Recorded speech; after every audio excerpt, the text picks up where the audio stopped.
Hey guys, আসসালামু আলাইকুম। Welcome back to my new video. আজকের পর্বে আমি আপনাদের নোয়াখালীর বিখ্যাত মজাদার মরিচ খোলার রেসিপি শেয়ার করব। আপনারা কিভাবে সহজে বাসায় এই মরিচ খোলাটি তৈরি করবেন সেটা রেসিপিটি শেয়ার করব। তো চলুন শুরু করা যাক। প্রথমে আমি এখানে নিয়ে নিয়েছি কিছু মাছ। এখানে আপনারা আপনাদের পছন্দ মতো যে কোনো মাছ নিতে পারেন। তো আমি এখানে নিয়ে নিয়েছি চিংড়ি মাছ আর বাইলা মাছ। এবার আমি দিয়ে দিচ্ছি পেঁয়াজ কুচি, দিয়ে দিব মরিচ কুচি, দিয়ে দিচ্ছি 1 চা চামচ পরিমাণ জিরা বাটা, রসুন বাটা দিয়ে দিচ্ছি 3 চা চামচ পরিমাণ। এবার দিয়ে দিচ্ছি হলুদের গুঁড়া, দিয়ে দিচ্ছি মরিচের গুঁড়া, দিয়ে দিচ্ছি স্বাদমতো লবণ আর দিয়ে দেবো সরিষার তেল।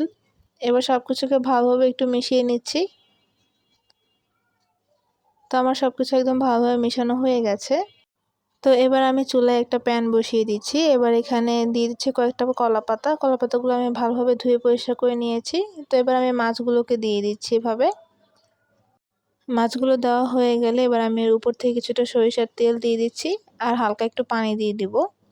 তো এবার দিয়ে দিচ্ছি কিছু কেটে রাখা টমেটো, এতে দিলে ফ্লেভারটা সুন্দর আসে। তো এবার আরও কিছু কলাপাতা দিয়ে আমি এটাকে উপর দিয়ে ঢেকে দিচ্ছি। তো এবার আমি এটাকে একটা ঢাকনা দিয়ে ঢেকে দিচ্ছি।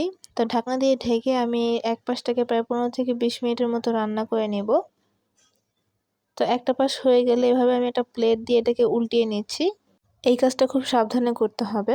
তো আমি এটাকে উল্টিয়ে দিয়েছি এবং এই সাইডটাকেও আমি প্রায় ঢাকনা দিয়ে ঢেকে 10 থেকে 15 মিনিটের মতো রান্না করে নেব। তো আমার মাছগুলো কিন্তু হয়ে গেছে। ব্যাস তৈরি হয়ে গেল নোয়াখালীর বিখ্যাত মরিচ খোলা। গরম গরম ভাতের সাথে এই মরিচ খোলাটা খেতে কিন্তু দারুণ লাগে। আপনারা অবশ্যই এটি বাসায় ট্রাই করবেন এবং কেমন লেগেছে তা আমাকে জানাবেন। আজকের রেসিপিটি এ পর্যন্তই। ভালো লাগলে অবশ্যই লাইক কমেন্ট শেয়ার করবেন। আল্লাহ হাফেজ।